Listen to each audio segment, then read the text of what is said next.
Une bonne préparation, ça vous permet justement d'être spontané en entretien, parce que vous n'allez pas rechercher tout le temps les réponses aux questions, vous avez déjà préparé certains éléments de réponse. Donc il y a 5 éléments que je vous conseille de préparer pour votre entretien. D'abord, votre présentation. C'est les 2 premières minutes dans lesquelles vous allez vous présenter.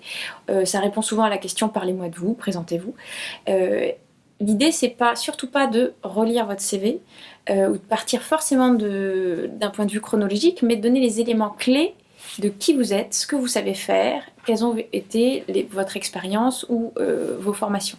Donc vous pouvez donner votre diplôme, les points clés de ce que vous savez faire, de vos compétences et de votre expérience. Le deuxième élément que je conseille de préparer pour un entretien, c'est d'identifier les réalisations, les exemples concrets de réussite que vous avez eus et qui vont pouvoir illustrer vos compétences, qui vont pouvoir les démontrer, apporter des preuves au recruteur. C'est les éléments dont il a besoin pour justement appuyer votre candidature aussi après auprès de sa hiérarchie. Troisième point à préparer, ce sont 1 ou 2 exemples de difficultés surmontées. Autant vous avez préparé les exemples de réalisation réussite, autant le recruteur va souvent vous poser cette question.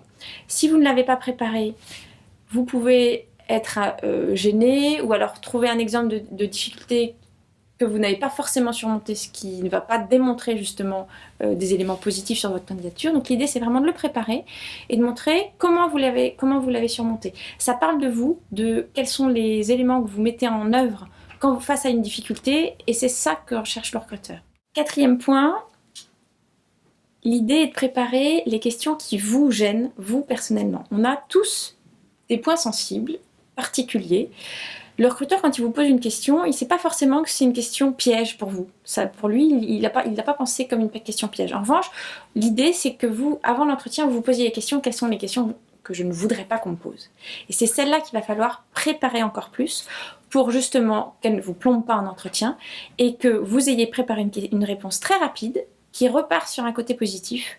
Exemple, vous pouvez avoir 2 trous dans votre CV et vous, personnellement, c'était des situations qui étaient difficiles à vivre, donc c'est une question que vous n'avez pas forcément envie qu'on vous pose. En revanche, si vous le préparez en disant « voilà ce que j'ai fait pendant ces éléments », c'était peut-être pas forcément un poste rémunéré, vous avez fait partie d'associations, vous avez affiné votre recherche, vous avez travaillé sur votre projet, et vous le dites très rapidement, et vous partez justement sur un élément positif de ce que ça vous a appris, de telle association, telle réalisation. Donc ces 4 premiers éléments, vous les préparez pour tout entretien. Maintenant, il y a un point important à préparer, et ça individuellement pour chaque entretien que vous allez passer, c'est vous informer sur l'entreprise. Par internet, par votre réseau, des personnes qui travaillent en entreprise ou qui ont ce poste-là. Vous informer sur l'entreprise, préparer les questions sur le poste pour lequel vous allez candidater. Vous allez candidater à peut-être plusieurs postes.